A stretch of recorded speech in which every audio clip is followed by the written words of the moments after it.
नमस्कार, आदाब और सत श्री अकाल फ्रेंड्स। आज का जो हमारा वीडियो है वो है सिक्योरिटी सुपरवाइजर की ड्यूटी रेसिडेंशियल साइट पे। सबसे टफ साइट।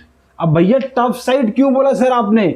इसलिए क्योंकि टफ साइट इसलिए है क्योंकि रेसिडेंशियल में क्या होता है ना कि यहाँ पर हर एक रूम मालिक, हर एक फ्लैट का ओनर जो होता है वो बॉस होता है।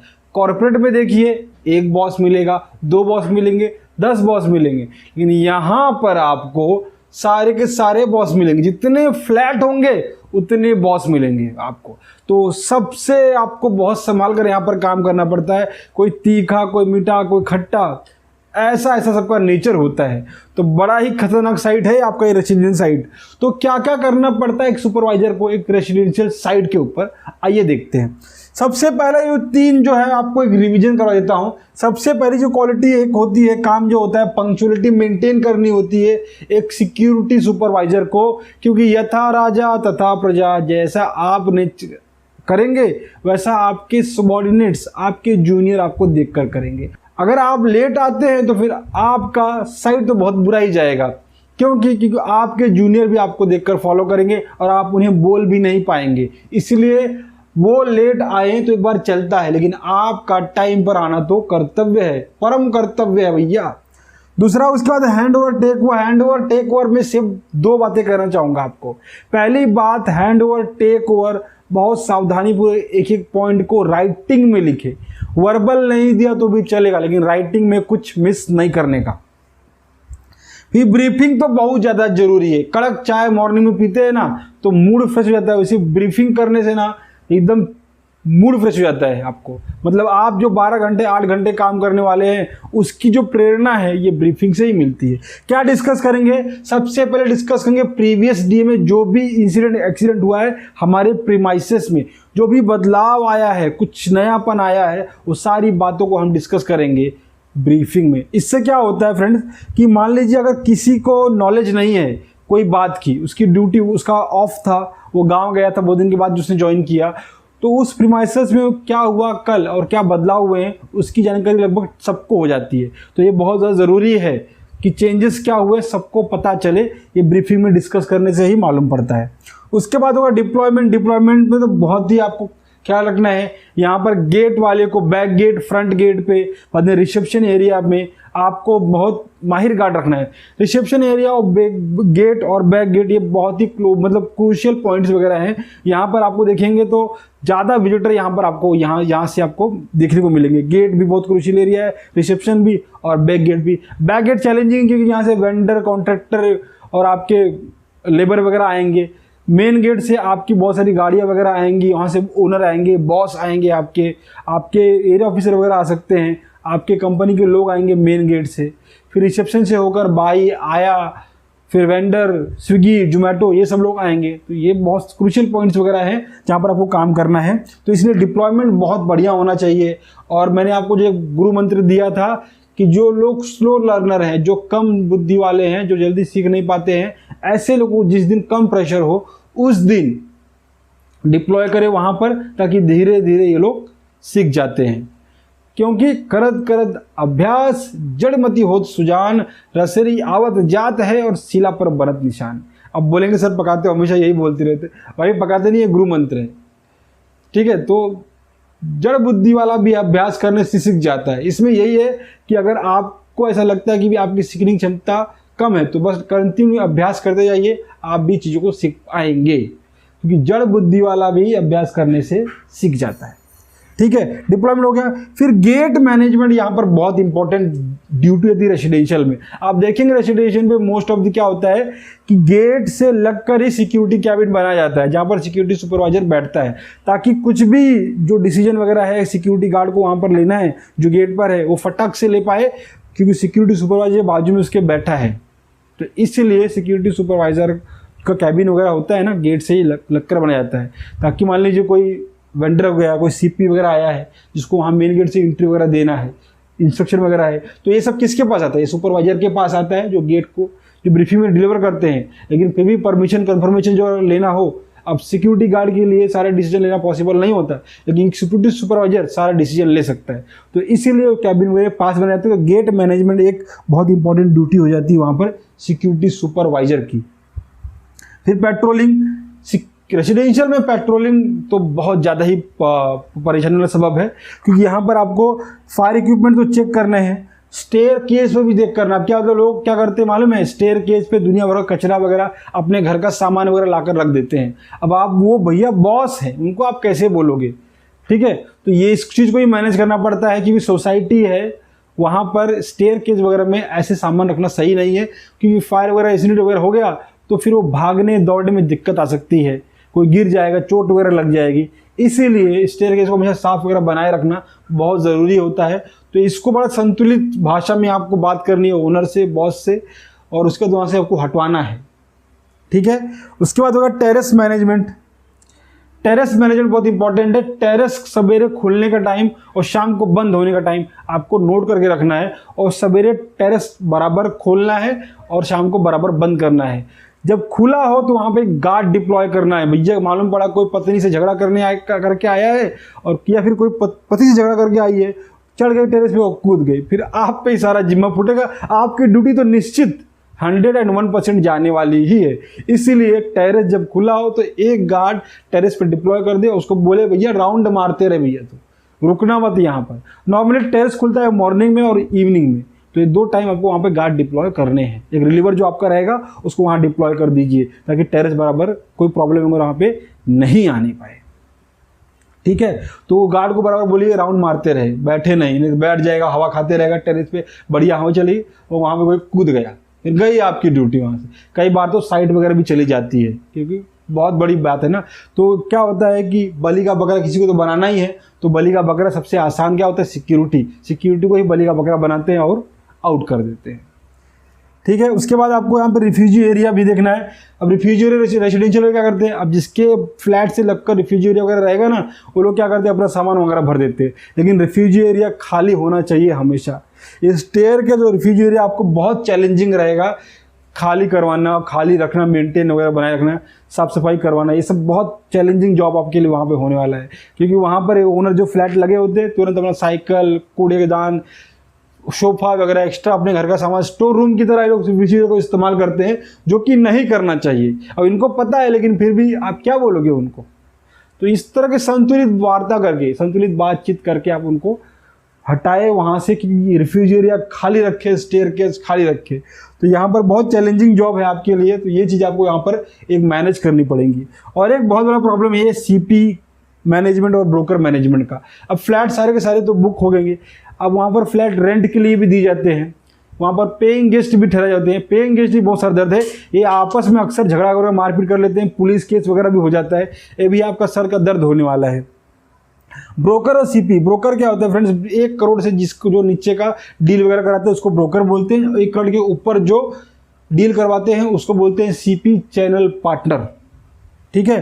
तो जो भी ये लोग आते हैं ना ब्रोकर या सीपी, तो इनको पहले मेल डालना पड़ता है कौन सा पर्टिकुलर फ्लैट के लिए दिखाने के लिए आ रहे हैं। जैसे सैंपल फ्लैट वगैरह होता है, अंडर कंस्ट्रक्शन बिल्डिंग है, सैंपल फ्लैट रेडी है, तो सैंपल फ्लैट दिखाने के लिए ब्रोकर और सीपी आते हैं कस्टमर्स को लेके।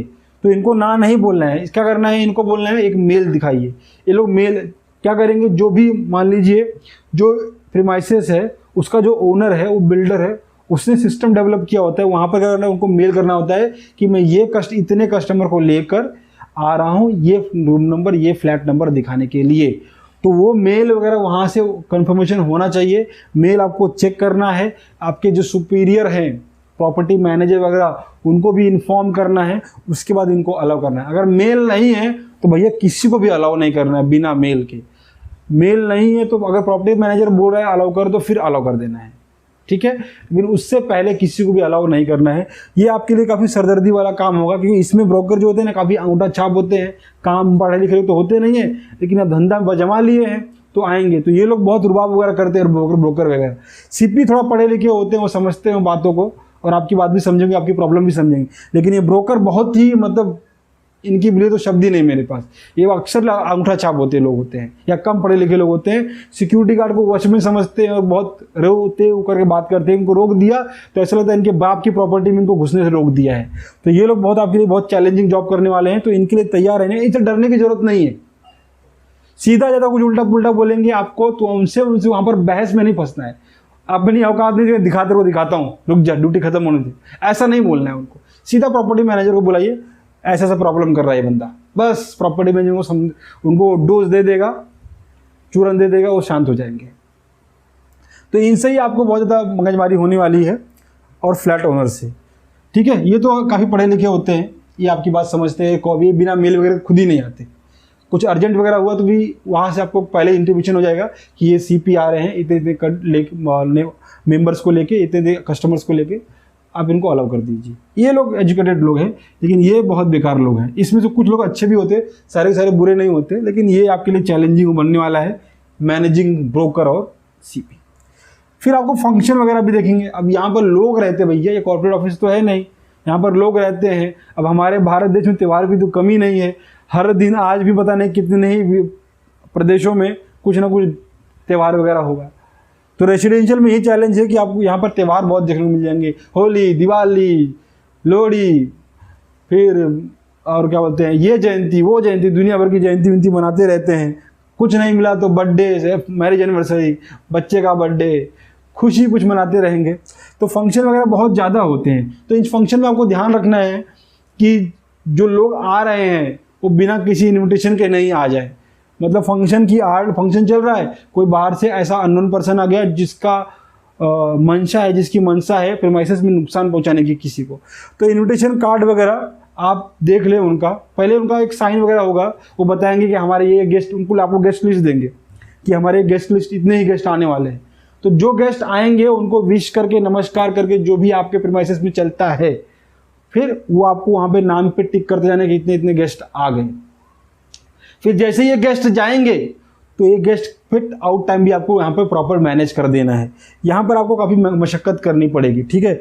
और क्या होता है, कई लोग खाने पीने में बच जाते हैं। अब सिक्योरिटी है, वो लोग थोड़ी सी सहानुभूति रखते हैं, संवेदना रखते हैं, सिक्योरिटी को खाने पीने दे देते हैं, तो आपके सारे गार्ड और आप खुद भी लग गए खाने पीने में। तो वैसा वगैरह नहीं करना है। फंक्शन शुरू और आज ख़त्म होने तक आपको चीज़ को ध्यान रखना है कि जो लोग आए हैं, जो लोग के जाने और आने का टाइम प्रॉपर मैनेज करना है, ठीक है। फिर ये लोग क्या करते हैं, टेरेस पे चले जाएंगे, स्टेयर के। अब कुछ लोग जो लड़के लड़कियां होते हैं टेरेस पे, फिर मीटर रूम में, ऐसी गलत जगहों पे चले जाते हैं। ये भी बड़ा चैलेंज है, बहुत सर का दर्द है। काफ़ी पी खा लेते हैं लोग, चल ही नहीं पाते, मारपीट करते हैं। ये फंक्शन बहुत ही सर का दर्द है। मान लीजिए कॉकटेल पार्टी वगैरह है तो दारू शराब वगैरह पी लेते हैं, बहुत ज़्यादा पी लेते हैं, आपस में मारपीट कर लेंगे। यहाँ पर पुलिस केस भी आपको देखने को मिल जाएगा। खाने का काम नहीं है रेसिडेंशियल में काम वगैरह करना। तो ये सारी चीज़ें आपको मैनेज करनी है। तो इसीलिए आप अगर खाने पीने के पीछे नहीं पड़ेंगे तब ये चीज़ें मैनेज कर पाएंगे। अपने गार्ड को और आप खुद को पहले से समझा ले कि आज कैसे ड्यूटी करनी है। खाने पीने के चक्कर में बिल्कुल भी नहीं पड़े फ्रेंड्स, तो ही आप ये फंक्शन को आप मैनेज कर पाएंगे। उसके बाद डेली रजिस्टर ऑडिट। आपको डेली जितनी भी पोस्ट है ना आपकी, वहाँ पे सारे रजिस्टर को properly up to date audit करना है। जो भी गलतियाँ वगैरह हुई हैं उसको ब्रीफिंग में डिस्कस करना है कि ये गलतियाँ नहीं होनी चाहिए। जितने वेंडर विजिटर वगैरह जो डेली आते जाते हैं वगैरह, सब की प्रॉपर आपको वहाँ पे मैनेज, मतलब इतना इन आउट, इतना आउट, आपको क्लोज इन और आउट बराबर होना चाहिए। मतलब कोई आया है तो रह तो नहीं गया है, अगर कोई रह गया है तो किस वजह से रह गया है, मतलब वो मेहमान तो नहीं 8-10 दिन रहने वाला है। तो ओपनिंग और क्लोजिंग वगैरह आपको प्रॉपर रखना है, उसको रिमार्क में मैनेज करना है, आपको कैसे मैनेज करना है, ठीक है। तो जो रह गया है तो वहाँ पर रिमार्क में लिख दीजिए गेस्ट फॉर 10 डेज, ऐसा वहाँ पर रिमार्क लिख दीजिए।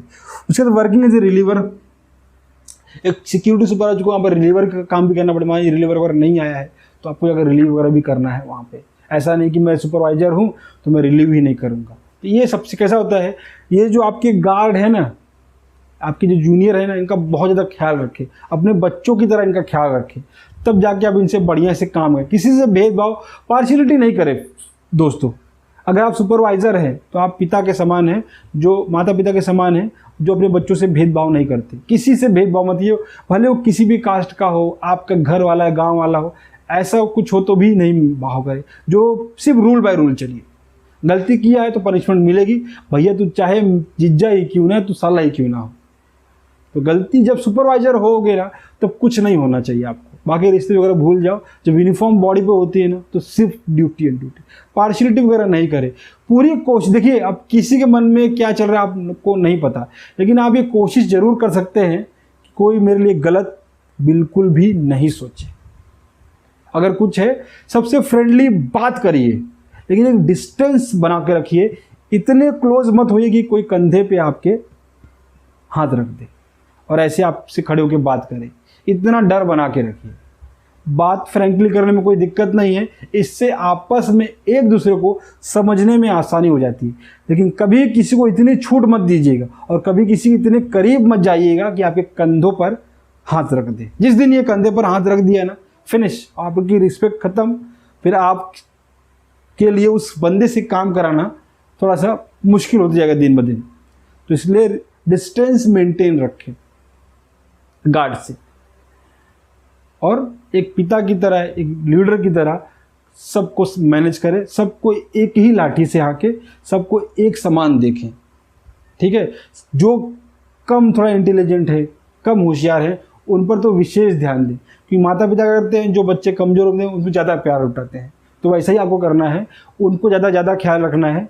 जो तेज़ तर्रार हैं उनको बस मैनेज करते। तो ये था रेसिडेंशियल साइड पर एक सिक्योरिटी सुपरवाइजर को क्या क्या ड्यूटी करनी चाहिए, क्या लोचे लपाचे, क्या पंगे वगैरह है, सब आपको मैंने यहाँ बता दिया है। फिर भी कुछ पॉइंट अगर आपको लगता है डिस्कस नहीं हुआ तो कमेंट बॉक्स पर मुझे लिखिएगा।